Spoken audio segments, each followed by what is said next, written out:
December 15th, 1675. The man walking through the dark, narrow streets of Delft is Johannes Vermeer, aged 43, a well-known artist.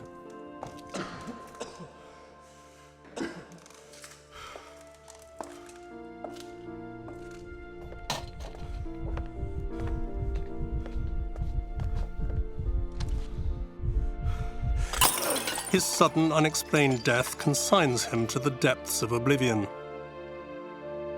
Over the course of time, he'll be dispossessed of his works, and his name will progressively fade from memory.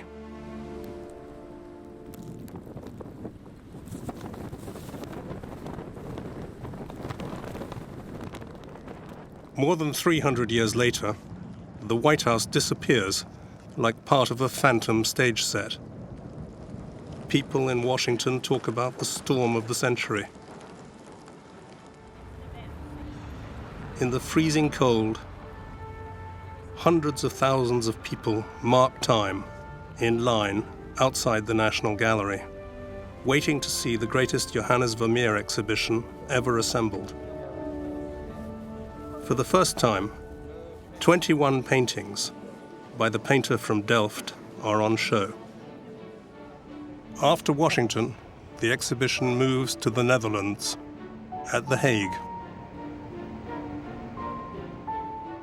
11 European cities are custodians of paintings by Vermeer, and in America, New York, Washington, and Boston hold his works. Around the world, the shows go on, ever more exhibitions, especially in Japan. It's unusual for more than 10 Vermeers to be gathered together, yet the presence of any one attracts tens of thousands of visitors, impatient to share a moment of genius. An odd journey, the passage of the painter from Delft, from fame to obscurity and back, centuries later, into the spotlight.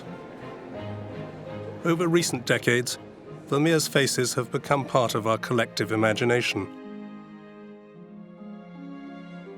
Girl with a pearl earring, the milkmaid, have become characters in everyday life, appearing on walls in Bristol in England, on the steps of a stairway in Rio, on an Amsterdam facade, chalked on a Paris pavement, and in the byways of the internet. The iconic images of the master are the stuff of inspiration, lending themselves to every flight of fancy.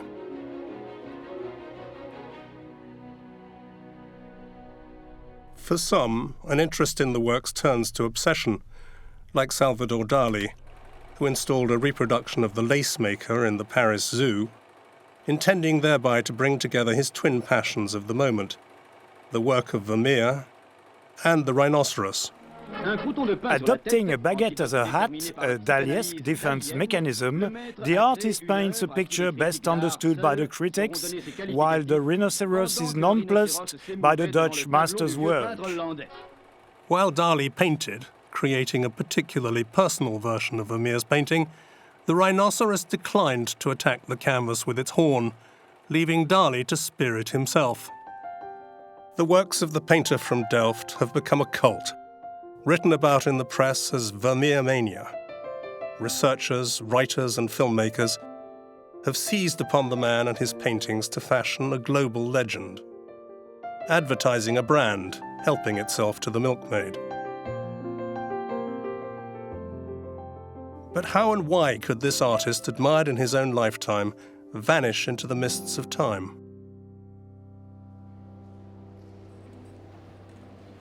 The disappearance came about through a series of circumstances. His name faded from sight because he painted few canvases and thus had few clients. His style was not in the taste of the century following his death. And then he didn't feature in the catalogue listing Dutch painters, which for a long time served as the standard reference work for art historians. He was also the victim of unscrupulous dealers who overpainted his signature by that of other more prominent artists, Pieter de Hooch, Gabriel Metsu, or even Rembrandt.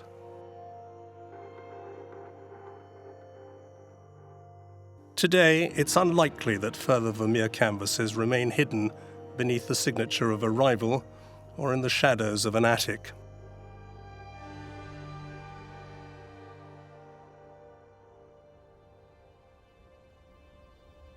Johannes Vermeer remains an indistinct figure who, apart from his works, left little trace, and large parts of his life are shrouded in obscurity.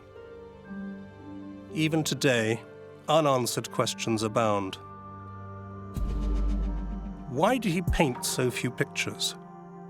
When at that time in Holland, most painters were prolific, like Rembrandt, who painted several hundred works, whereas but 37 Vermeer canvases survive. The output of a lifetime might therefore fill just one solitary museum wall.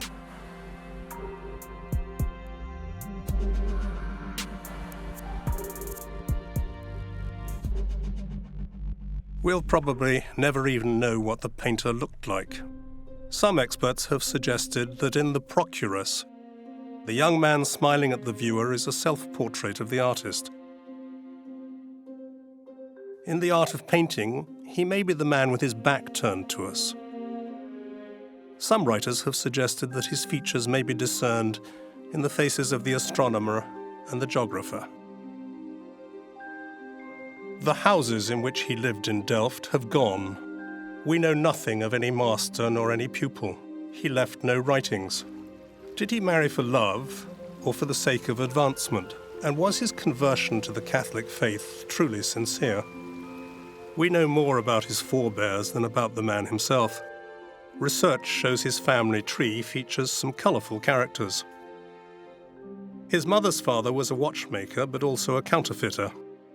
His father's mother dealt in second-hand goods and set up fraudulent lotteries. Reinier Jansen, Vermeer's father, was an ambitious man and a man of violence, quick to resort to the knife. In 1615, the Register of Marriages of the town of Delft shows that he married Digna Baltens, Vermeer's mother-to-be. She's illiterate and signs her name with a cross. Johannes Vermeer was born on the 31st of October 1632 in Delft. Like all his family, he was baptized a Protestant in the new church. This extended family of a low order hardly foreshadows the young man destined to become an artist of such standing as to become the subject of a worldwide millennial craze. But why do people feel so passionate about his work?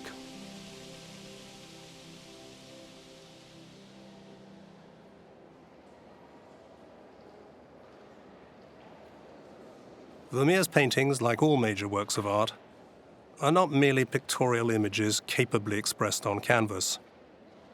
They're also icons of our civilization, the mythic objects which tell our stories, enshrine our values, and represent the symbols of our society. And then, in Vermeer's case, the mysteries of his life, the scarcity of his canvases, and the stormy history of his nation all go to reinforce the legend that is Vermeer and to further our fascination with his works. But the passion for Vermeer arises mainly in the intensity of engagement, experienced between the viewer and his paintings. He speaks softly. He expresses an admiration for women which resonates with the values of our time.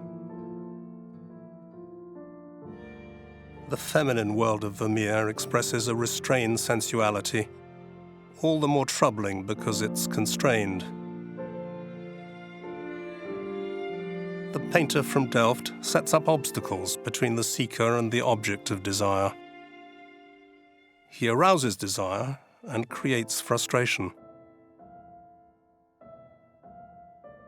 This counterpoint of impulse and restraint is a reflection of a society and a culture in which the rigors of Calvinism are set against the exuberance of a new, freewheeling economy. Because Vermeer's country was truly at an extraordinary moment in its history. Holland was in its golden age. Her people created their own culture. Vermeer was a citizen of Delft, and that city nurtured his sensibility. But if the roots are to be found in the city, his canvases look out to a wider world. Whereas most painters of his time were content to reproduce reality, Vermeer's work oddly gives one a sense of a solitary life, lived in a parallel world, separate and apart from his surroundings. To explain his difference, we need to look at the turmoil of 17th century Holland. Whereas elsewhere, countries were ruled by the nobility, power in the United Provinces was in the hands of the Protestant bourgeoisie. The country was born in the course of an 80-year war of liberation against the Spanish occupying power. The revolt starts in 1568, when heavy taxation by Spain oppresses the inhabitants of the Low Countries. Famine fans the flames, but religion is the main cause of the war. The Dutch Protestants rising up against the violence and crimes of the Spanish Catholic Inquisition. The Calvinists also show their own intolerance. They believe representations of Christ and the characters of the Bible to be idolatry. They hurl themselves about the churches, destroying impious images. Protestant iconoclasts smash windows, overturn statues, slash and burn paintings, and destroy places of Catholic worship. Henceforth, artists will no longer work for the church.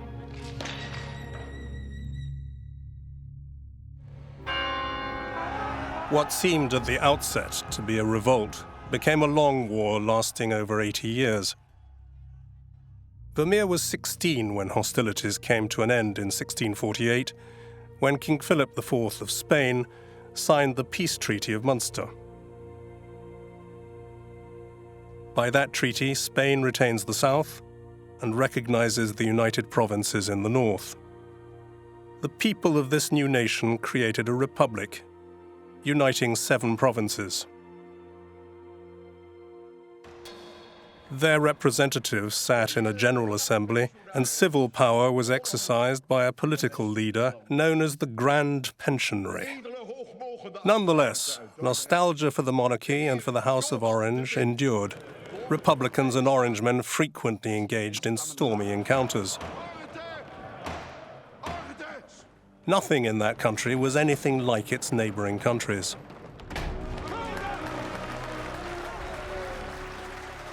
The Dutch are pragmatic people who knew how to tame the winds across their flat country, filling the sails of their vast fleet and turning the sails of the windmills that crushed limestone, ground corn, and channeled the water from the sea.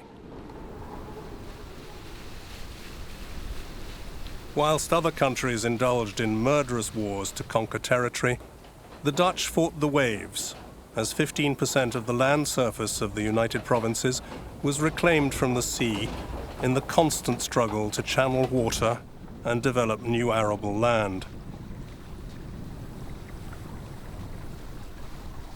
Everywhere, huge watermills endlessly shifted millions of cubic feet of the waters of the North Sea.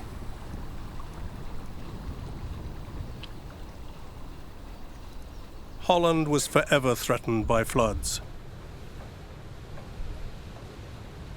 As in Delft, which is 6 feet below sea level, if the dikes gave way or the windmills ceased their unflagging turn upon turn, the city would have drowned. This victory over the waters convinces the Dutch that they're a chosen people. They compare themselves to the Hebrews, guided by Moses, for whom God parted the waters of the Red Sea. In 1650, a gazette, the Gedenkklank, publishes a poem invoking the covenant between God and his people. O Lord, the waters retreated before us, and you led us, dry underfoot, to a safe harbour, just as your people in ancient times, led by Moses and Joshua, reached the promised land. An army of austere burghers, dressed in black, invents economic warfare, because in this, the struggle to become rich is compatible with faith. In prosperity, the Calvinists see a sign of divine predestination. Their wealth is willed by God. They single-mindedly develop an entire system of commerce. They invent foreign exchanges and lending banks, the stock exchange and speculation. In short, they were the first movers to come up with the tools and regulation of capitalism. Their principal weapon consists of an immense fleet of sturdy ships trading around the world. They create the VOC, the East India Company, one of the pillars of Dutch imperialism. The VOC is the progenitor of capitalism and the stock exchange. The boats that set sail are financed by private funds. Ventures are successful when boats return laden with treasure, but if a boat is shipwrecked, all is lost. So, maritime adventures are the forerunners of stock exchange speculation, and the Dutch plying the world's oceans, laying the foundations of globalization. A fellow citizen of Vermeer's, Hugo Grotius from Delft, whose statue now stands in the Grand Market Square, drafts the first rules of maritime commerce. But the pursuit of profit in no way conflicts with the teachings of morality. They make money out of everything consistently. War is as profitable for them as peace. They have learned how to speculate. Like the price of cereals, which they sell on to other countries at inflated prices in times of food shortages. The slave trade is a major source of revenue. They create a world apart, where everything may be bought and sold, where everything is a commodity.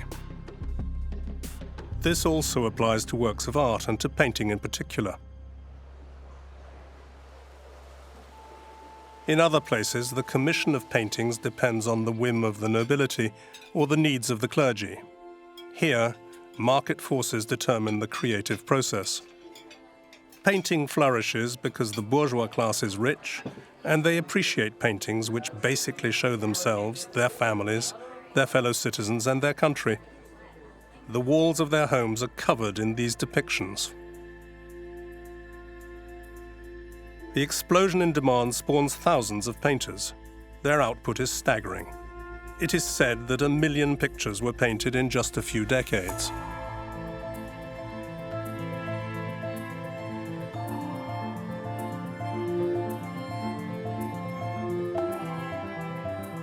So this tiny nation of less than 2 million people becomes a fertile nursery for artists. But the calling is a hard one, as many are called and the competition is fierce.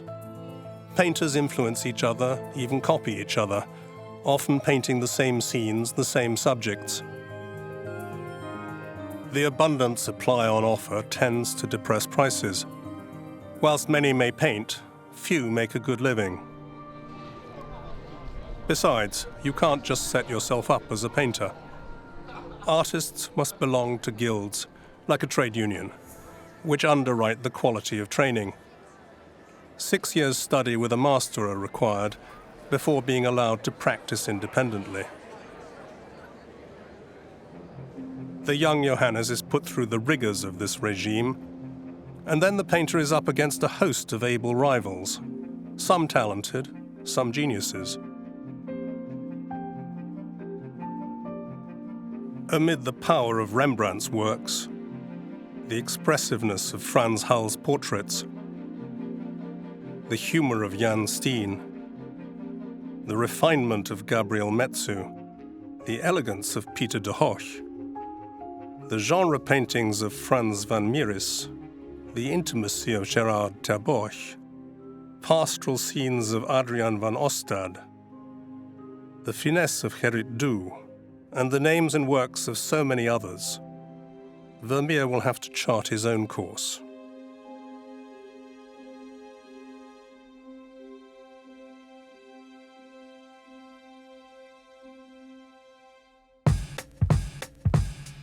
At the time Vermeer was starting out, the art market is divided into three. First and foremost are the historical paintings and depictions of mythology, whose creators enjoy the greatest prestige because their works give an account of great civilization. Then come the portraits of notables, still life paintings and landscapes, and lastly the genre paintings which depict scenes of daily life. These many paintings add up to a wealth of observation, subjective, moving, sometimes shot through with humour, by the poetic or even mysterious.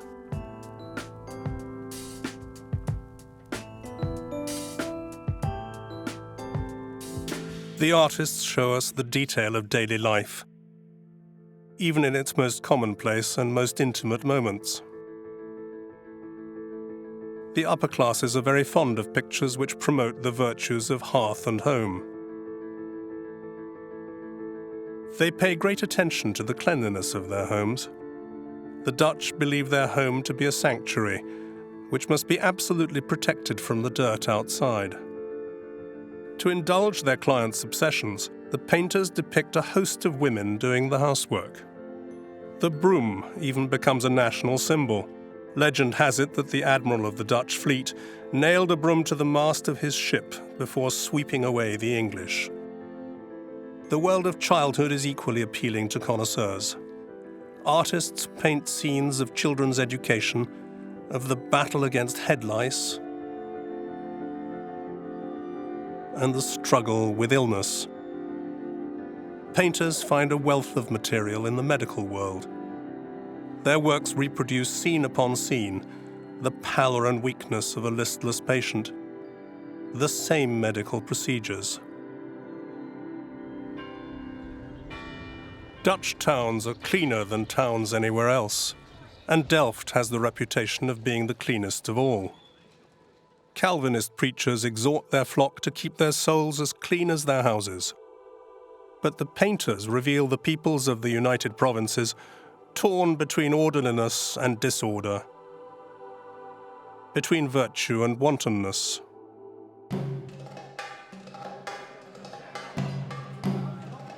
The Dutch are pleasure seekers.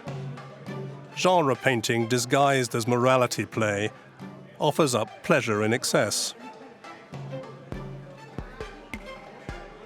Judging by the sheer abundance of paintings, the inhabitants of the Netherlands spend their lives binge-eating and drinking.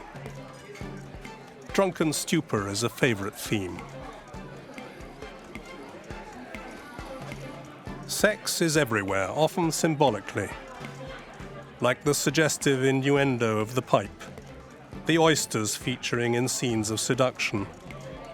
Animals are reminders of pleasures of the flesh, sometimes in crude display. Painters' intentions are often clearly expressed. Brothel scenes abound, and physical acts of love are sometimes explicit. These crude scenes of genre painting which flood the market are the antithesis of Vermeer's gracious world. These canvases portraying men and women solely engaged in the pursuit of profit, of fornication, brawling or stuffing themselves, conjure up elsewhere in Europe an image of a loutish peasant people. Aristocrats in other countries turn up their noses and think ill of the Dutch for preferring quantity to quality.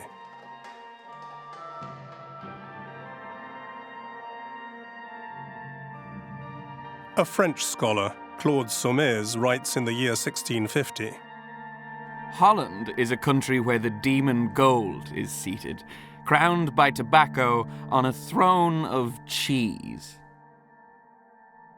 This behaviour provokes angry condemnation by Dutch Calvinists, whose doctrinal beliefs encourage a literal reading of the Bible to no effect. Although Dutch men and women do learn to read and write, more so than people abroad, the wealth of books and journals tends to promote new ideas, and the writing of letters furthers the pursuit of love. Foreign authors come here to have their work printed, and published writings travel way beyond the borders of the United Provinces.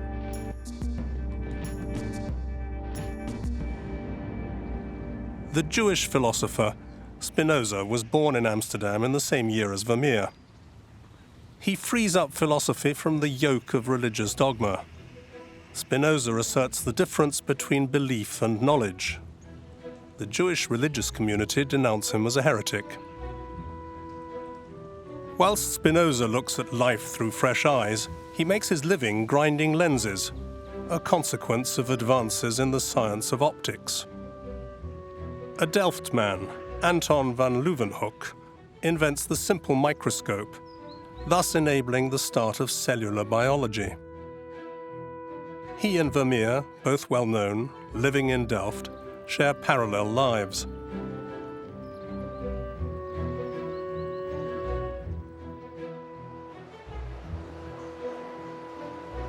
Vermeer is a child of the Golden Age, in which Holland, a rich country, a world apart, has no concern for the future. Delft is a day's journey from Amsterdam, which at this time is the richest city in Europe, with a population of 200,000 people. The expansion of the city is managed by a succession of development plans involving the digging of canals alongside the narrow facades of the beautiful houses of the middle classes. Royalty and aristocracy in other European nations, especially France and England, cannot understand how this tiny people has managed, with no king, with outlandish customs and their vulgar taste in dress, to raise themselves to the first order of the commercial powers. Their freedom is an irritant. Their wealth provokes jealousy, and above all, the insolence of the Dutch provokes the anger of their powerful neighbors. In this vein, the French King Louis XIV feels humiliated by some engravings attacking that of which he's proudest, his military glory, and mocking his image as the Sun King. Initially, French aggression takes the form of a campaign of propaganda and insults. In 1666, a certain Pierre Le Jol, in the pay of Louvois, a minister of the King of France, publishes a description of the city of Amsterdam, which he dedicates to the very ugly, very dirty, very overweight, very unsanitary, and very ignorant Messrs. Muckrakers and canal dredgers of Amsterdam. This outpouring of scorn, accompanied by threats, doesn't worry the Dutch, believing themselves impregnable. Their defense comprises a less than serious army, reinforced by a dandified militia, in whose lives banqueting is a high point.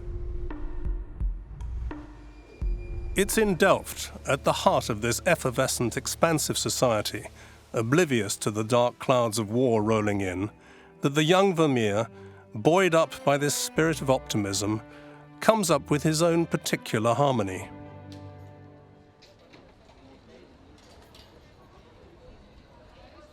Vermeer and Delft, inseparable. The Dutch city is one of the major influences in the painter's background. There's a sense of royalist nostalgia in Delft, because during the Spanish War, William the Silent, Prince of Orange, who led the revolt, established his headquarters, the Prinsenhof, in a former convent. 12 years later, it's here that he's assassinated by a French Catholic, the King of Spain having promised a reward of 25,000 écus to anybody who would rid him of his enemy. An immense marble mausoleum is erected in the new church of Delft to house his remains. It becomes a place of pilgrimage for the Dutch. This presence of the Princes of Orange may well have imbued Vermeer with an aristocratic sensibility which suffuses his work.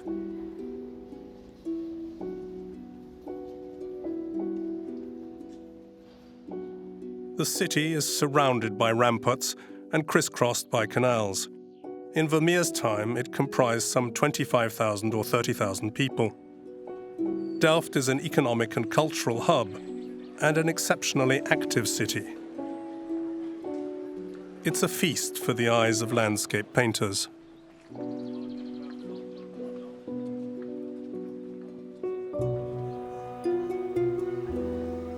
The city's monuments stand out, imposing themselves in works by the painters living there and celebrating its glory.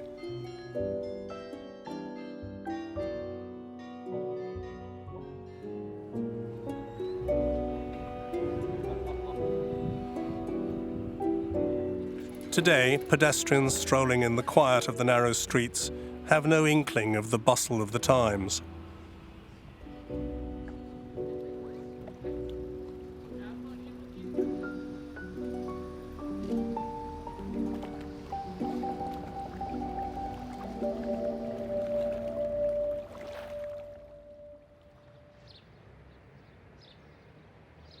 We know very little about Vermeer's childhood, except for the fact that he grew up in the hustle and din of his father's taverns.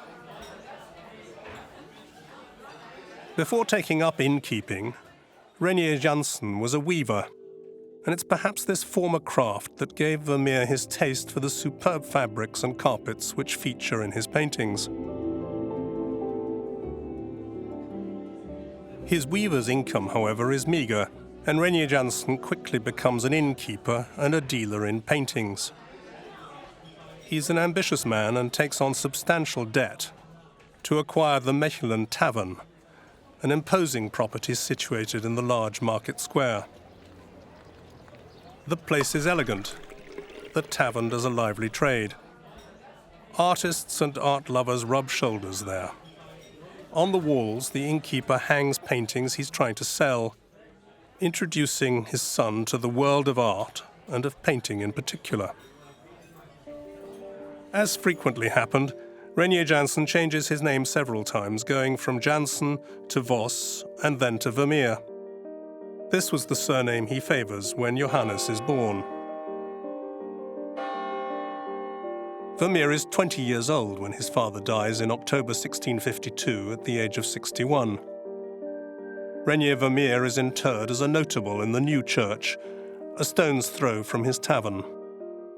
He's given his son an education in art and left him both ambition and sizable debts. At the time of his father's death, Vermeer is still too young to be recognized as a painter by the Guild. He needed to spend a 6-year apprenticeship to one or more masters. Art historians have come up with 5 possible names. First, there's Leonard Bramme, a master born in Delft and a family friend. Bramme travelled mainly in Italy. He paints dark scenes of heightened contrast.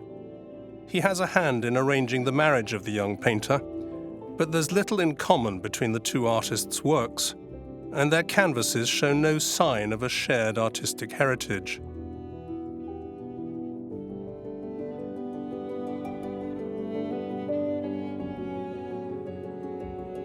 Ever van Eest has also been suggested. A regular customer in the family tavern, this artist is very well known for his still life paintings. But here again, Van Eest's work has nothing in common with that of Vermeer. There's been research of Gerard ter Borch. He did visit Delft. He was in touch with Vermeer 2 days after the latter's marriage. There's a powerful resonance between ter Borch's works and Vermeer's later paintings, but there's no evidence of any earlier connection, and ter Borch lived a long way away from Delft.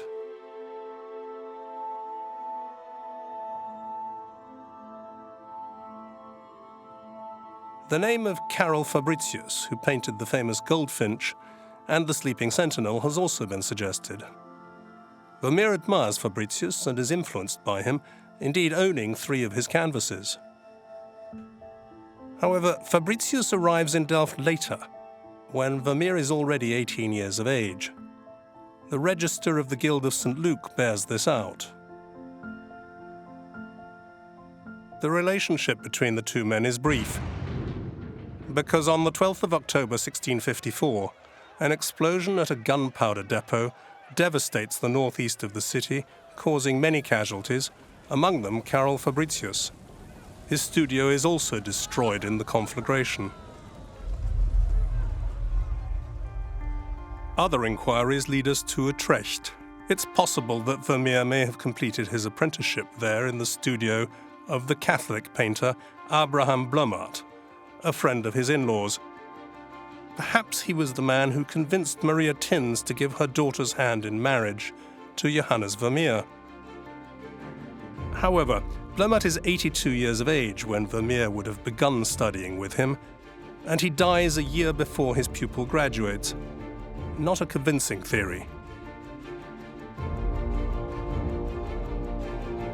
So, Bramme, Van Eest, ter Borch, Fabritius, Blumart, or someone else. Might he have had several masters? The questions remain unanswered. In April 1653, 6 months after his father's death, Vermeer's life goes into a spin. He's not yet 21. In the space of 4 days, having become engaged to Catharina Bolnus at the town hall in Delft, then rapidly converted to Catholicism, he gets married a few kilometers away in a church tucked away in Skiplud, a village with a sizable Catholic population. There, the Protestants allow them to practice their religion, provided that they do so discreetly. This marriage radically changes the course of Vermeer's life. It's an unexpected turn of events, as on the face of it, the young couple seem ill-matched. Katharina's forebears are upper class. She's from Gouda, older than the groom, Catholic and wealthy, whilst Johannes, a native of Delft, is of humble birth, just starting out in his career, penniless and Calvinist. This marriage is a great step up for the young painter, however surprising his hasty conversion. Besides which, the marriage allows Vermeer to benefit by a guild rule, affording him the rank of painter despite his youth. As for Maria Tins, the mother-in-law, she will play a major role in the life and career of her son-in-law. She's a woman to be reckoned with. In the course of her marriage, she suffered abuse at the hands of her husband. The town magistrates granted her a divorce and half of her husband's estate. She's in possession of a small fortune which she manages astutely. She also owns some arable land which brings in a regular farm income and affords the family financial security. She has some paintings on the walls of her house in Delft, from which the painter will draw inspiration and sometimes introduce into his own works. The first paintings by the very young artist are mythological or religious, for these are considered the most worthy of subjects. Only 3 of these early canvases survive and are often overlooked, an unfortunate oversight because they reveal the true Vermeer, that sensibility which he will bring to his genre paintings, raising the profane to an act of devotion. These early works date from between 1653 and 1655, and we don't know where they were painted because Johannes and Katharina first went to live in the Mechelen tavern. By 1659, they're living with Maria Tins in an area known as the Papists' Quarter. A death certificate establishes that their baby died there in 1659. Vermeer's first painting, Saint Praxedis, is signed and dated 1655. It's a faithful copy of a painting by a Tuscan artist, Felice Ficcarelli. As if to affirm his new religious beliefs, Vermeer has added a crucifix in the hand of the saint, wiping away the blood of martyred Christians. Its attribution to Vermeer was long contested. An analysis of the pigments, however, establishes beyond doubt that this picture was produced in the Netherlands during Vermeer's lifetime.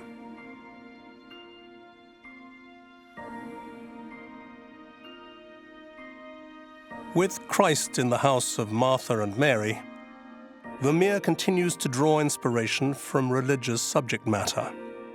This story is from the New Testament.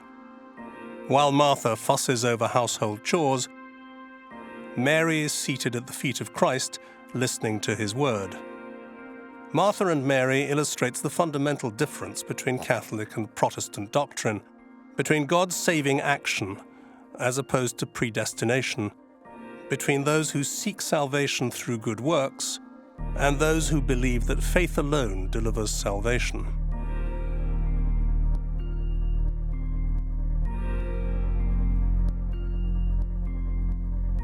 In Diana and Her Companions, the young Vermeer taps a mythological source. He paints the Roman goddess of the hunt having her feet washed by a nymph. A recent restoration of the painting has revealed significant alterations. The canvas has been cut along the left edge. The discoloration of the pigments over the course of centuries has toned down the greens. And then a 19th century repainting has changed what was a nocturnal scene to day. One of Diana's companions turns his semi-clothed back to us, the only nudity in any of Vermeer's work. Although signed, the picture was for long attributed to a little-known artist from Utrecht called Johannes Vermeer.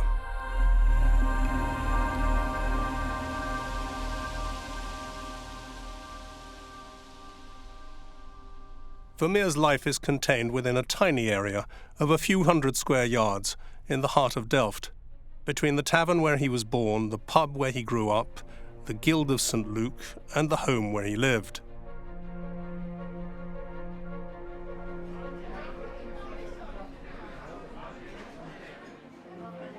After spending 20 years with his father receiving a Protestant upbringing, Vermeer changes worlds. Henceforth he's a Catholic and settles into the circle of women among whom he spends the following 20 years. He lives in the bosom of Maria Tin's family, which embraces his mother Digna, his eldest sister Gertrude, his wife Katharina, the servant Tanneke, and the 7 daughters among his 11 surviving children. Both his life and work are going to be imbued with their presence.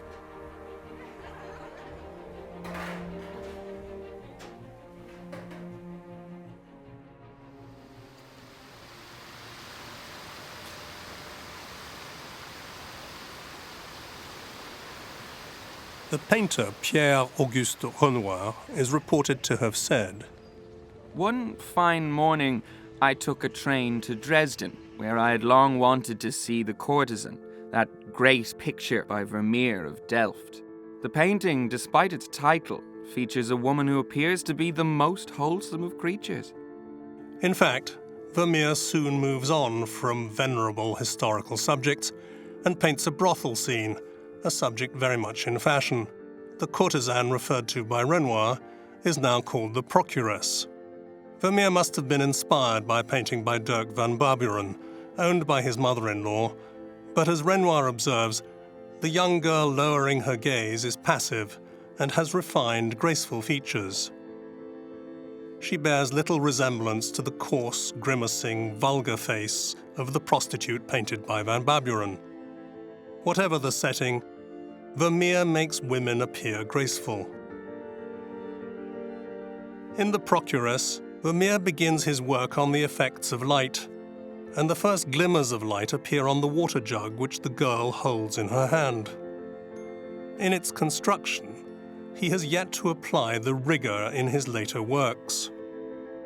This man with his knowing smile may be Vermeer himself, possibly the only existing image of Vermeer. He wears a doublet with slashed sleeves, evocative of times past. Oddly, the painting draws upon religious inspiration. Vermeer is looking to the parable told by Jesus about the prodigal son returning home after a life of debauchery.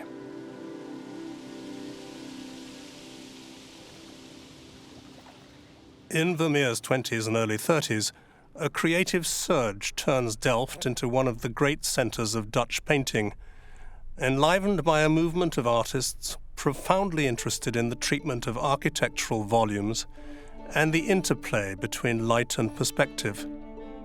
Some of them paint elegant worlds, whilst others devote themselves to more traditional portraiture or still life. In this flourishing time, Vermeer quickly becomes one of the emblematic figures of the School of Delft. He's elected head of the Guild of St. Luke.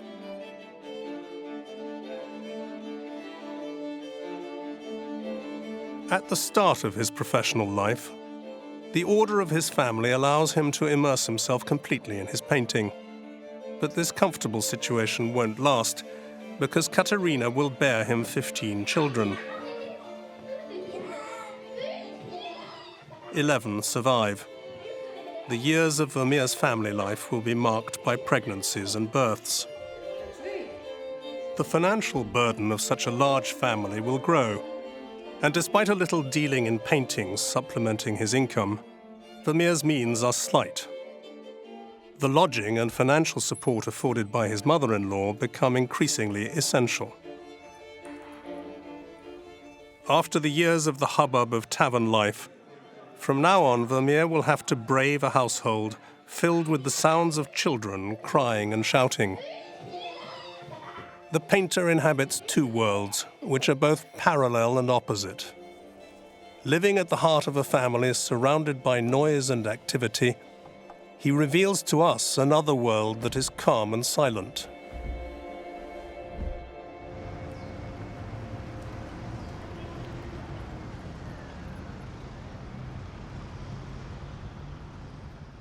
A Maid Asleep, which hangs in the Metropolitan Museum of Art in New York, was painted between 1656 and 1657. Vermeer is laying down the fundamentals of his style. Space is rigorously managed to create a barrier between picture and viewer. Time is suspended. The essential elements of his scenes are present: an oriental rug, a white ceramic water jug, a porcelain dish, the corner of a painting on the wall, a Spanish chair decorated with lions' heads. Hanging to the right, a map. It's the start of a ritual. The slight redness of the girl's cheeks and the overturned glass suggest that this could be a warning against the consequences of taking drink to excess. Could she be a servant? The young woman is richly dressed and is wearing pearl earrings. It's hard to imagine that a servant would be sleeping so peacefully if she'd just borrowed her mistress's things to wear. An X-ray of the canvas shows that the painter made some corrections, some revisions. There was previously a plate near the sleeping girl's fingers. The picture hanging above her head was smaller.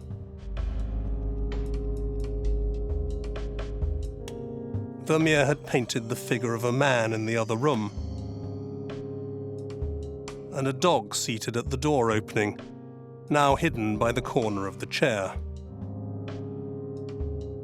These changes describe the development of the painter's thinking and his determination to say less. He favors subtle suggestion over rigid commentary. Vermeer creates spaces to make way for our imagination. And as we work out our own interpretation, we make the work our own. To whom is this woman writing? Is it a passionate note to a distant lover? The crumpled letter tossed aside, did it come from him? It must have provoked the reader's anger. She's irritated, but perhaps this is only a first draft, or an inadequate response, as she seeks perfection and has trouble finding the words. The servant appears unconcerned by the trials of her mistress, lost in her own thoughts, a small smile on her lips. Her pensive look is directed towards the window, ornamented with a crest, which emphasizes the rank of the household. Why has the artist hung a painting of Moses saved from the waters on the wall? Is this about the fear of a country forever threatened by flooding, or on the contrary, is it asserting the pride of a people that has conquered the waves? The painter draws no absolute conclusion, but leaves it to our imagination.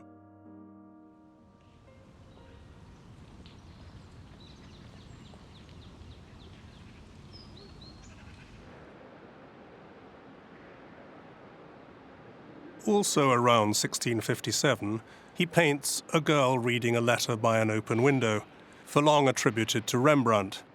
If the Procuress and A Maid Asleep have a moral to tell, a girl reading a letter by an open window offers none. It's the first time a letter features in Vermeer's work. According to the established code of genre painting, it must be assumed to be from a suitor. The woman seen in profile, her eyes lowered, is absorbed in her reading. She shows no interest in what may be going on around her. Natural light delineates her face. Small luminous specks set off the styling of her hair, the shadow of her locks rendered by gradations of colour. Vermeer highlights the few objects in the foreground, and his key light plays on the golden reflections of the blouse and a theatrical curtain oddly shortened to the height of the table. It's been drawn back to allow us the privilege of observing the reader without being able to go near her. The young woman is beautiful, her identity unknown. Her face is reflected in the window panes. An X-ray of the picture shows that the positioning of the subject has been slightly altered. It took a long time to develop the setting. The painter decided to add the silk curtain, a kind of trompe-l'œil designed to hide both a large bowl he had previously placed on the table and the back of a second chair. Vermeer also dispensed with a portrait of Cupid on the wall. He removes characters or objects which either serve no purpose or are overladen with meaning. Thanks to rigorous editing, he makes us believe we're just surreptitiously stealing a glance into everyday life. Apart from the letter, are there other symbols? Does the fruit in the bowl suggest beauty, love, or the fleeting nature of youth? But why look for hidden meanings? Vermeer's images are poetic. He's not appealing to our reason or logic. He's not making explicit statements like his contemporaries. He chisels his works, just as the poet fashions words and phrases, to enhance meaning, informed by emotion and intuition. Other Dutch painters generally refer to iconologia, a lexicon of symbols developed a century earlier by Cesare Ripa. With the exception of his two allegorical works, Vermeer appears not to burden himself with this rigid and outdated codification. He has his own syntax, and his symbolism leaves open the doors of our imagination. With a girl reading a letter by an open window, he introduces the familiar window to the left and starts to develop that interplay of lines and perspective which has been called the Vermeer structure.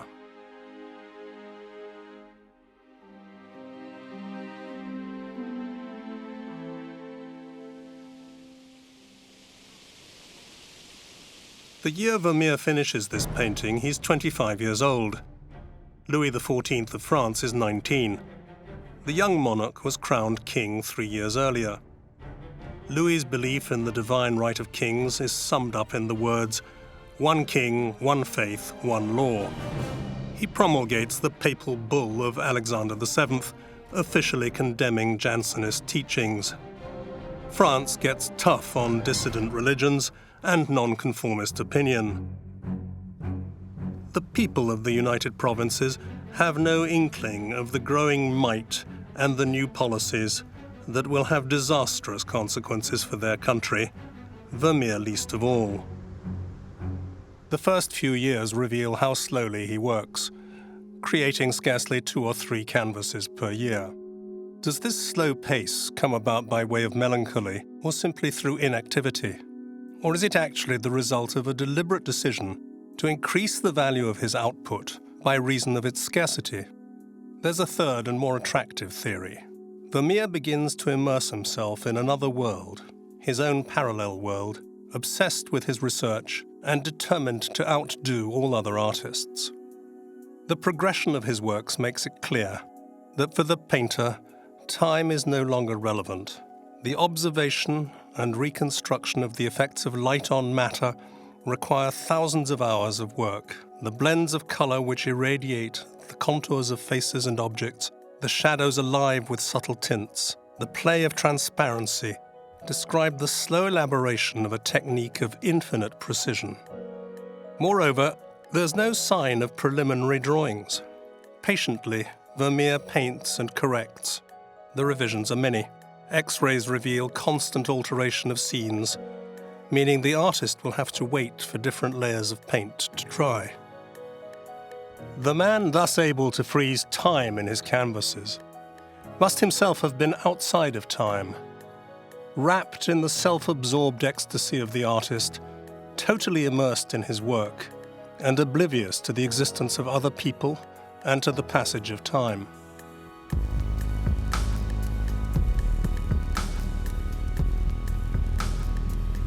The lace maker, which attracts huge crowds to the Louvre, is an homage to concentration.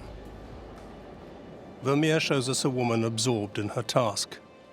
Her attitude betrays no sense of the future, nor any recall of the past. She is neither ahead of nor behind the present moment. She is in the present, an absolute limitless present. Vermeer's subjects are suspended in contemplation, in the pursuit of the precise gesture, the search for the right word, the quest for the relevant idea. Vermeer portrays the activity of the mind. He extols silence, solitude, and thought itself, the only force which can take control of time and make it disappear. The man who has confined his daily life within the narrow boundary of a square now locks his subjects into ever-repeating structures. Around that time, Spinoza writes, I will analyze the actions and the appetites of men as though these were a matter of lines, of planes, and of solid matter. The philosopher and the painter set out to apply the same geometric rigor to their work.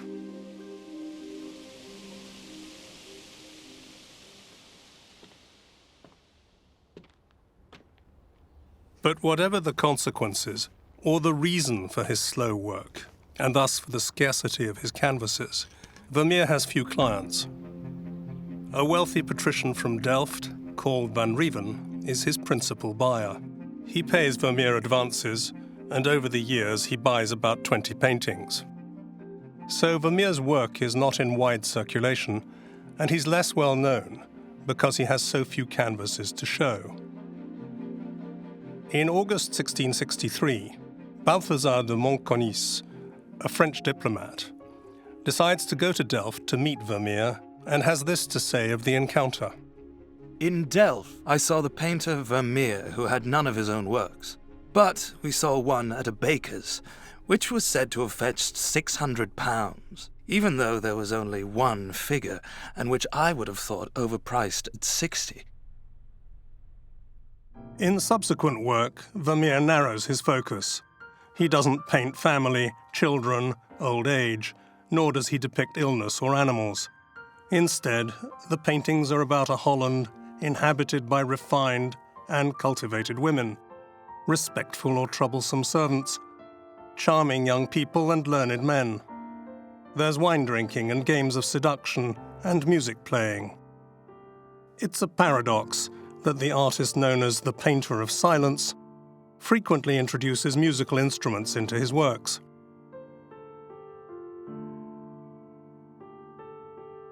In contrast to the portrayals in many genre paintings, often describing a noisy country, populated by uncouth and loutish bumpkins, to the flood of images not infrequently degrading to women, to the repeated representation of housewives forever sweeping, and to the stack of portraits of a smug bourgeoisie, Vermeer offers us an altogether different perception of an ordered society.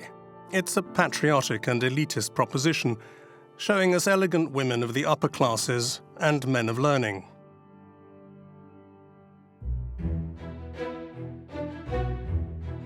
Like the geographer and the astronomer, in the 17th century, these two branches of science were complementary disciplines, leading to the discovery of new continents and maritime exploration. The globe on the geographer's desk is turned towards the Indian Ocean. Painted a year apart, these are the only two Vermeer canvases in which the subject is a man alone. The model for the man in both paintings is clearly the same. There's been speculation that it's either the painter himself or possibly the Delft scientist van Leeuwenhoek, but there's not the slightest evidence for either proposition. The pictures are remarkably alike. Vermeer creates settings and decors which are identical, as is the spatial arrangement. The tables are partly covered by a carpet.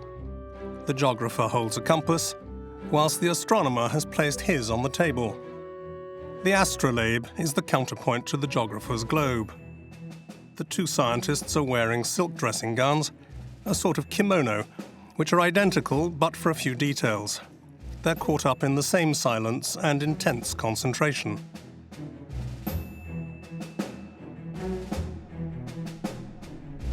Were the two paintings intended to be shown side by side? Despite their numerous similarities, the difference in size would seem to indicate otherwise.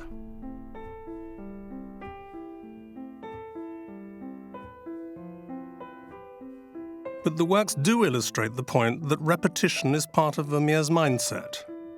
In each picture, Vermeer shows us what Proust calls the fragments of one and the same world.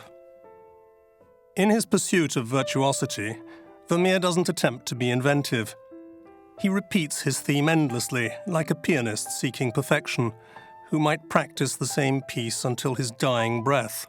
He pursues his research into technique, the representation of light, the interplay of colour, and the effects of perspective across the same themes, places and objects, forever in an enclosed universe. A space with small leaded windows to the left. The same water jug. The chairs with lions' heads. The musical instruments. The picture within a picture. The yellow ermine-trimmed jacket. The jewels. Occasionally some attentive gentleman. A soldier with his chest puffed out, and some wine to add a note of intoxication and sociability. All of which has led some critics to say that the artist lacks imagination. Quite the contrary. This repetition demonstrates the complete freedom of the painter, his detachment from the confines of the art market. He's breaking with custom and the rules. Vermeer treats the same obsession in each of his paintings in structural continuity. His subjects display little emotion in settings that are infinitely decorous, although occasionally he crosses the line and teases us. The moist lips of his girl with a pearl earring and girl with a red hat, and their direct gaze, are a departure from an aloofness which might otherwise become wearisome. Vermeer allows us to come nearer. He invites our curiosity and sometimes lures us to the very edge of subtle eroticism. The appeal of Girl with a Pearl Earring has moved millions of viewers and contributed hugely to Vermeer's celebrity.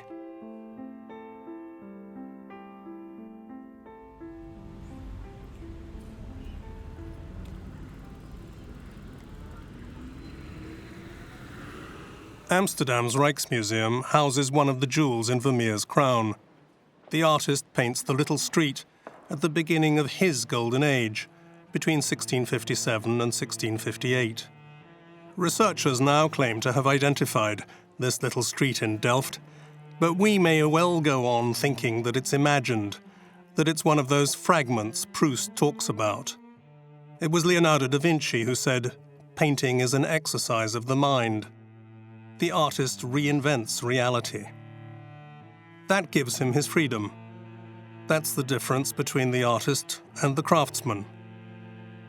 Vermeer shows us a peaceful little street which highlights the virtues of domesticity.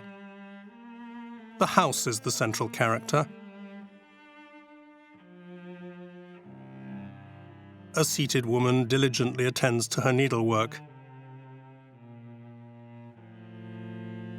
A servant girl cleans the yard, while a small boy and girl are quietly at play. This is the only time Vermeer portrays children.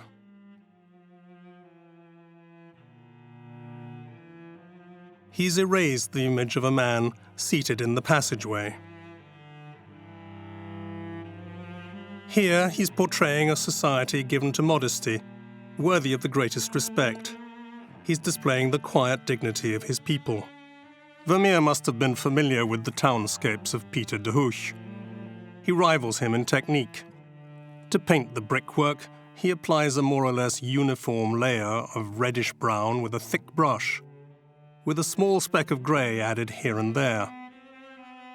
Then he paints the mortar between the bricks with a thin line of grey. Lastly, he highlights some of the bricks with touches of orange, while he tones down and ages others with notes of brown.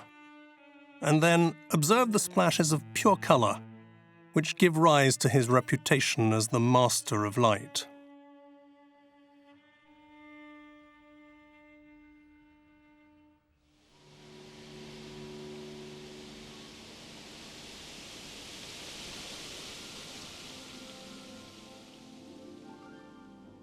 At the time, artists or their pupils made their paints as needed. It's a meticulous task, requiring dexterity in crushing the raw materials, finding the pigments, and diluting them with various oils according to the desired effects.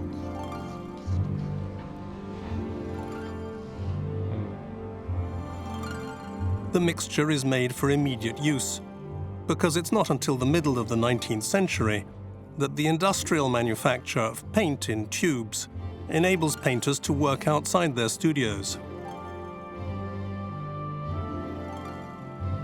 In Vermeer's time, exterior scenes are either observed through the window, or imagined, or perhaps both. His colours are characteristic of Vermeer's work. He likes the daring juxtaposition of lead tin yellow and the blue he gets from crushing lapis lazuli. His palette is made up of cochineal red, green-grey, ochre, lead white, azurite, and indigo. Sometimes he layers shades, like in The Girl with a Glass of Wine, in which the undercoat creating the shadows in the red satin dress are achieved by the use of ultramarine blue. Van Gogh admired Vermeer's palette. In The Woman in Blue Reading a Letter, he described the arrangement of lemon yellow, pale blue, and pearl grey. It's a particularly harmonious painting. The soft shades the woman quietly reading are calming. Vermeer succeeded in making time stand still. Some critics have suggested that the reader is pregnant.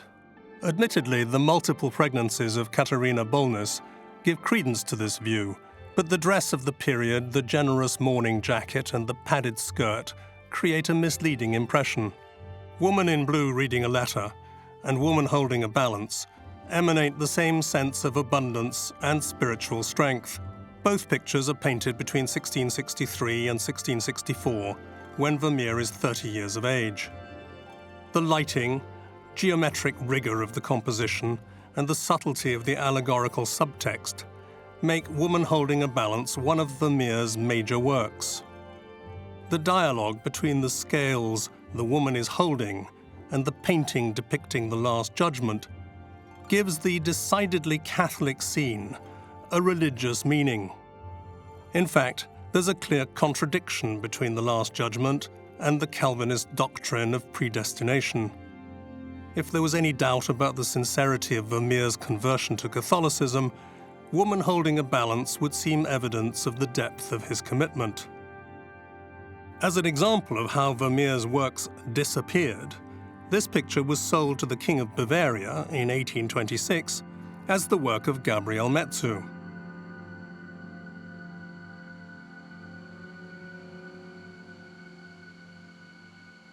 View of Delft is Vermeer's second townscape. The painting is one of the iconic masterpieces which has aroused passionate responses and contributed to the Vermeer legend.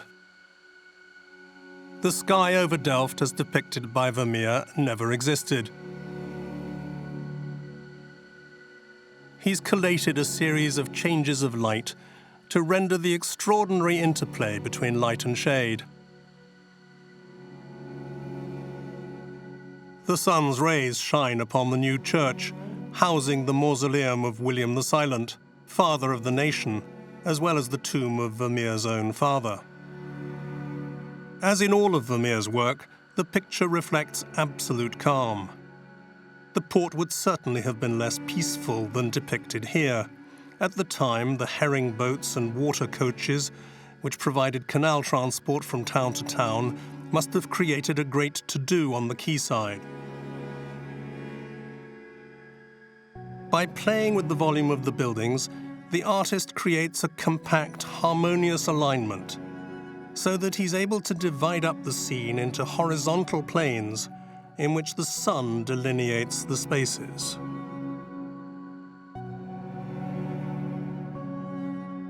The little section of yellow wall will fascinate Marcel Proust.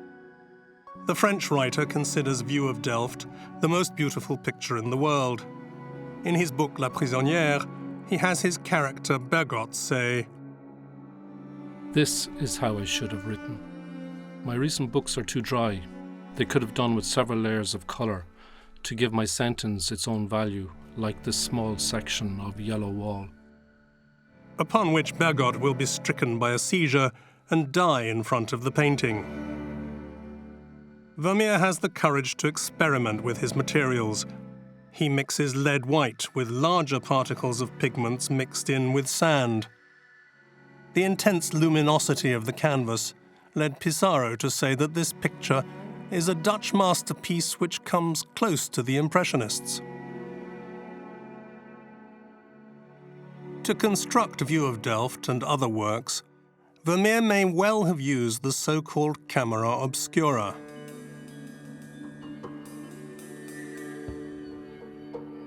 The optical effect created by the camera obscura is a phenomenon known since ancient times. An inverted image of a scene at the other side of a screen is projected through a pinhole. It's the precursor of the modern camera. The device became available to painters in the second half of the 16th century. The image produced by the camera obscura allows the artist to emphasize lines of perspective. It increases the depth of field, the areas in which the image is sharp and those where it's blurred. In those blurred zones, the light breaks up into a patchwork of spots.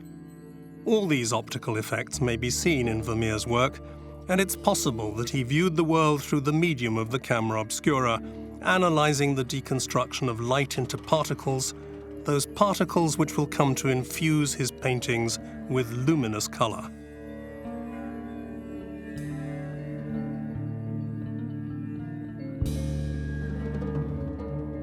The camera obscura would thus have allowed him to refine his perception and enter a world in which sensibility takes over from sense, where the painter is not reproducing the shape of objects, but expressing the visual sensation of their being, like the tip of the nose of the girl with a pearl earring, which becomes indistinguishable from her cheek.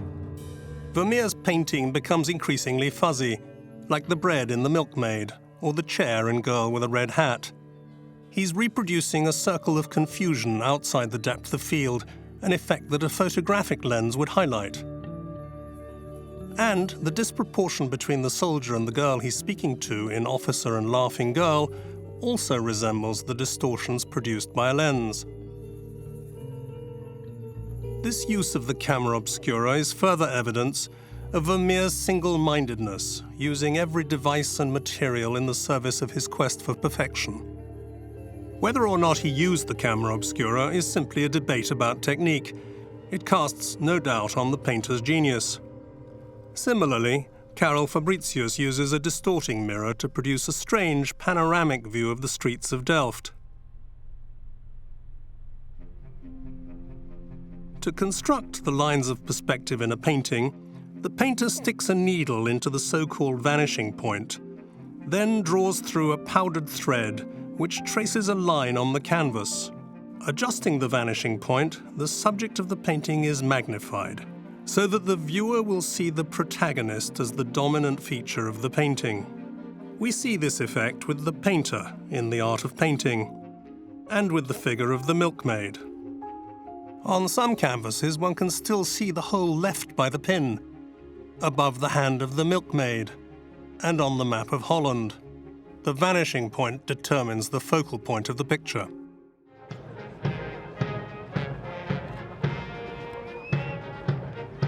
Buckingham Palace in London houses the music lesson. It's among the most beautiful of Vermeer's paintings. A masterpiece of construction and intellectual endeavor. Its lines of perspective and its vanishing point create a profound aesthetic that's not unlike the works of some 20th century artists. The rigorous alternation of horizontal and vertical lines prompted Arthur Wheelock, a leading Vermeer expert, to say that the structure of the painting anticipates the work of Piet Mondrian, the 20th century Dutch artist. Vermeer has altered the original position of the music teacher and the keyboard player. The reflection of the young woman in the mirror tells us that originally she was turned more towards the man. That mirror also reflects the foot of the artist's easel, which gets into frame and reminds us that he's the creator of this picture. At the end of the 1660s, Vermeer enjoys an enviable reputation. Peter Tedding van Beckhout, a Delft notable, visits Vermeer and writes in his diary, I went to see a famous painter called Vermeer, who showed me a few examples of his work, in which the most extraordinary and noteworthy feature is the perspective. In 1667, Louis XIV, who had married the Spanish Infanta Maria Teresa, takes the view that on the death of his father-in-law, Philip IV of Spain, his wife should inherit part of the Spanish Netherlands. He engages in the War of the Spanish Succession to seize the territory. The conflict lasts scarcely a year. France triumphs over a weakened Spain. This victory of the French king will whet his appetite for war and strengthen his desire to subjugate the Dutch.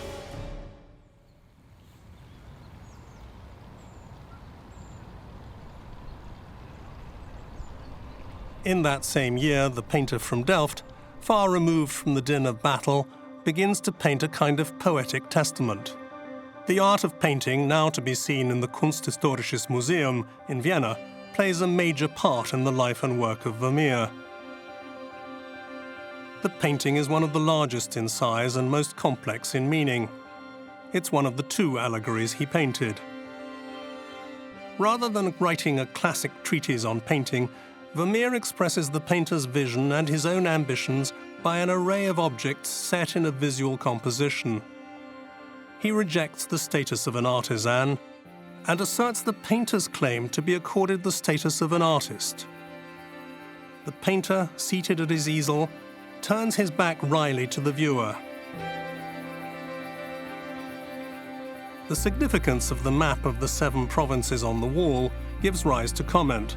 For some, it's nostalgia for a country that should never have been split up. The subtle play of light on the folds of the paper is much admired. Vermeer is the only painter to use maps as such a major pictorial element. The painter's doublet, which dates back to an earlier period, and the chandelier surmounted by a 2-headed eagle, the imperial emblem of the House of Habsburg, perhaps reveal his own search for timelessness.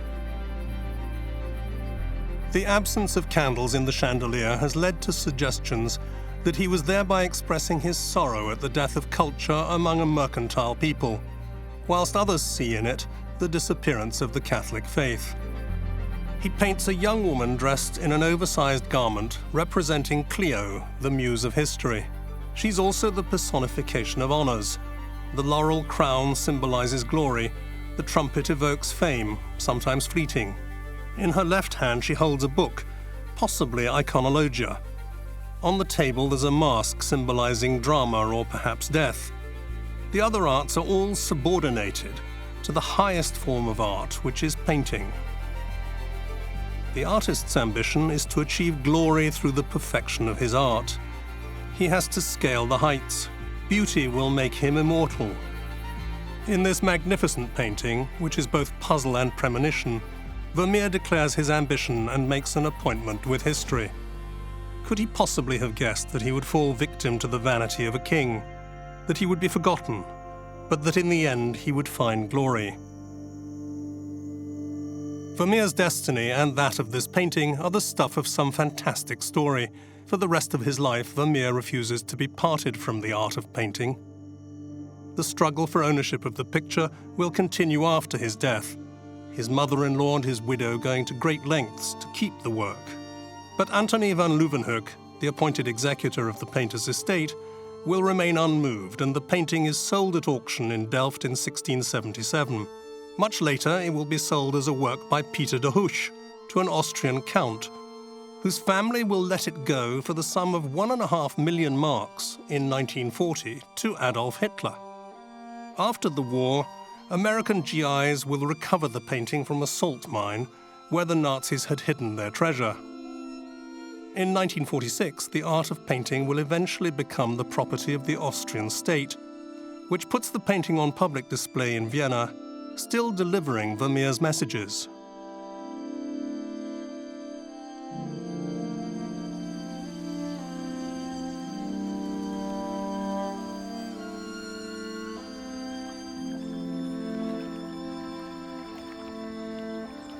Vermeer's death is brought on by extreme poverty. In the early 1670s, money is scarce. These archival records show that Vermeer is spending time managing his mother-in-law's affairs. He paints Allegory of Faith, its Catholic message, the devotional if somewhat awkward pose of the sitter, the surprising snake crushed by St. Peter's Rock on the black square tiled floor typical of Dutch middle-class interiors, all lead one to conjecture that this must have been commissioned by the Jesuits. It's a clumsy subject, to which Vermeer nevertheless brings all the subtlety of his technique. The years 1670 to 1675 are a rapid descent into hell, marked among other things by a succession of deaths and other misfortunes. His mother Digna dies, as do his sister Gertrude, his friend the painter Brahma, and his patron Peter Klaas van Rieven. These bereavements deeply affect the painter.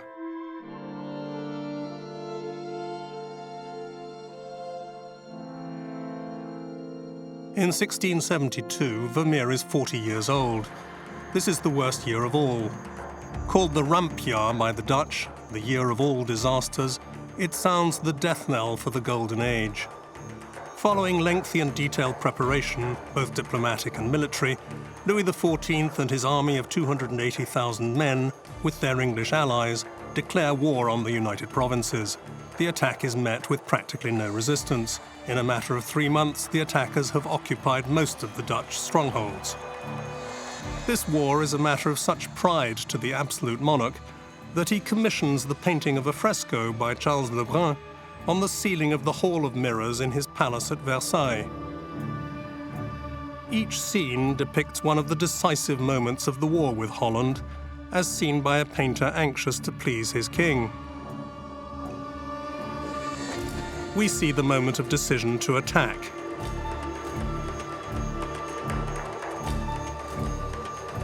King Louis in his glory, at sea, flanked by Neptune, hailed by Mars and Minerva. The king giving orders for a simultaneous attack on 4 of the Dutch fortresses.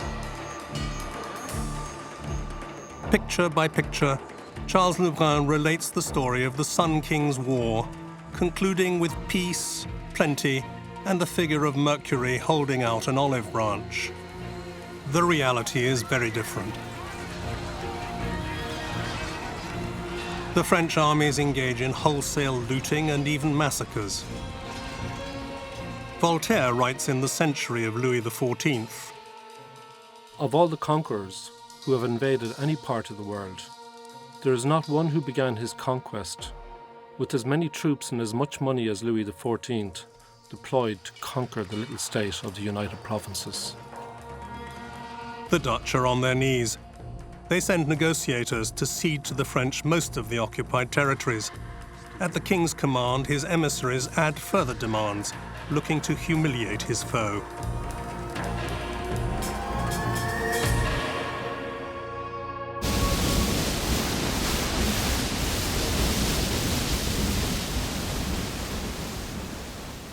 Driven by despair, the Dutch then react as no French strategist had foreseen. They open the sluices of the dikes in the area of Muiden, near Amsterdam, so flooding a large part of their country. The sea returns to vast areas of reclaimed land, swallowing up man and beast alike. The waters lay everything to waste. French military strategists had foreseen everything but this heroic act. The war, which was supposed to be short, will last 6 long years. The people of the United Provinces are torn apart. The Orangists blame the Republic and De Witt, the Grand Pensionary, for the weakness of the Dutch in the face of Louis XIV and for having trusted the French. On the 20th of August, an enraged mob, egged on by the Orangists, massacres the Grand Pensionary along with his brother Cornelis and puts their bodies on public display.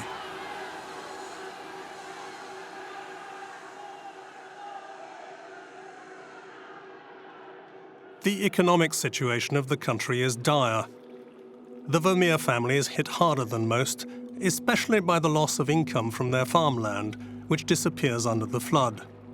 Whilst with no buyers, they lose their additional income from the sale of paintings. Vermeer must provide for 11 children, of whom 1 girl is the only adult. He borrows 1,000 florins on questionable terms. War and death assail him. He's overwhelmed by poverty, physically weakened, humiliated. It's no overstatement to say that there was no greater dishonor in Holland than to be in debt and unable to feed one's children.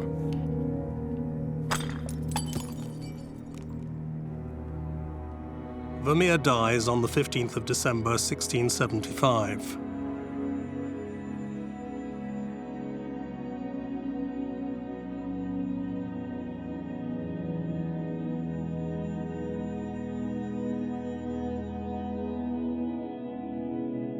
The following year, his widow appears before the Supreme Court of Holland and Zeeland to seek forgiveness of the family debt.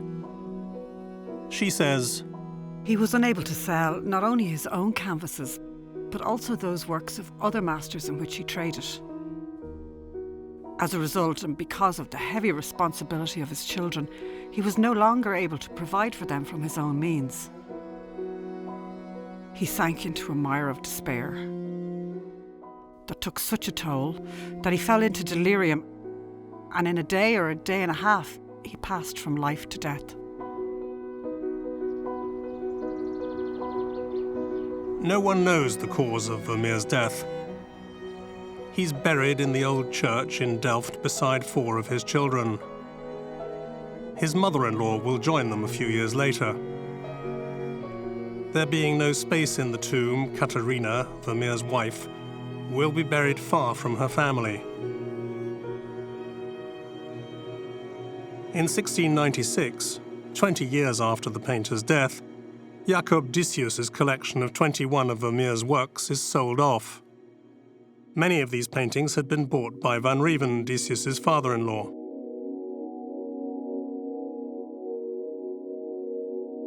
Known only to a few experts and a handful of collectors, Vermeer then disappears into oblivion, a disappearance that's to last for 150 years.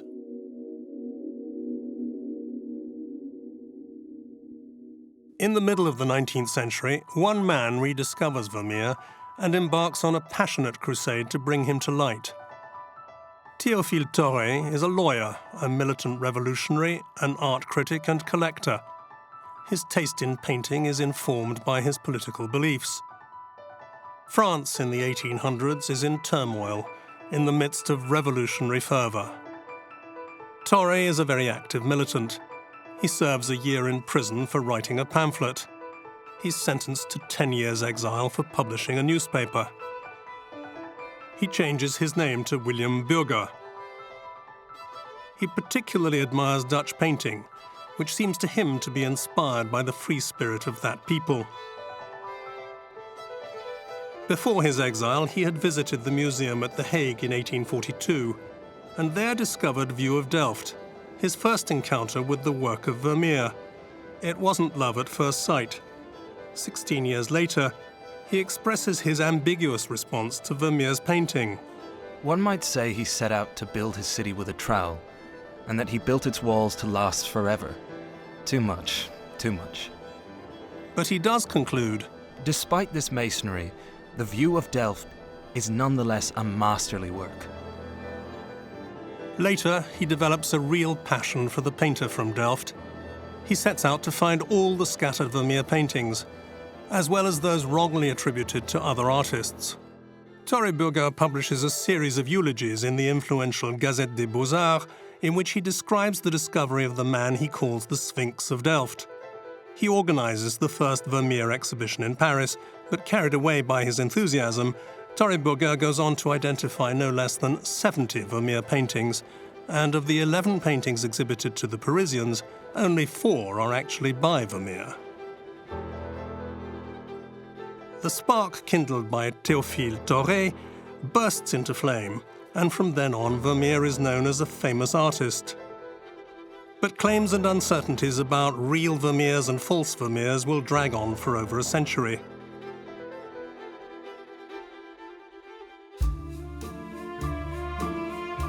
In the confusion, forgers take advantage of the Dutch master's renown. Like Han van Meegeren, the most charming hoaxer of the 20th century, who's accused at the end of the war of having sold a Vermeer to the Nazi Hermann Goering. He's found guilty of this unpatriotic act. Facing public disgrace and the threat of a long prison sentence, he confesses to having painted fake Vermeers. The judges don't believe him. To convince them, he has to take to his paint and brushes to demonstrate his talent as a forger. To their amazement, the Dutch discover that Van Meegeren managed to sell his fakes, including 11 Vermeers, for $30 million. But because he'd succeeded in making a fool of Goering, he wins the support of his fellow countrymen, and his own paintings, signed Van Meegeren, become valuable. Sadly, worn out by long legal battles, the painter-forger dies of a heart attack during his short spell in prison. In the decades following Vermeer's return to the limelight, analytical techniques have made great advances, and new methods have enabled his work to be ordered and authenticated. But it was a long road for Vermeer and his masterpieces to be restored to their rightful place. As a fable, this story might have been entitled The King and the Painter, because its epilogue has a moral. About Vermeer, of course, but also about Louis XIV. The king, Louis XIV, who compared himself to the sun, the man who so loved making war for fame and for his own amusement. History remembers him, of course, because he built Versailles and provided a livelihood for some artists. But his thirst for glory caused the loss of countless lives, among them the life of the little painter from Delft. In his picture, The Art of Painting, Vermeer, the man of silence, in the shadows, also aspired to glory, but he chose a worthier path, in the knowledge that only an artist may endure through his work. He could hardly have imagined, though, the passions he would arouse, his renown throughout the world, and in the end, that his vindication would be so complete.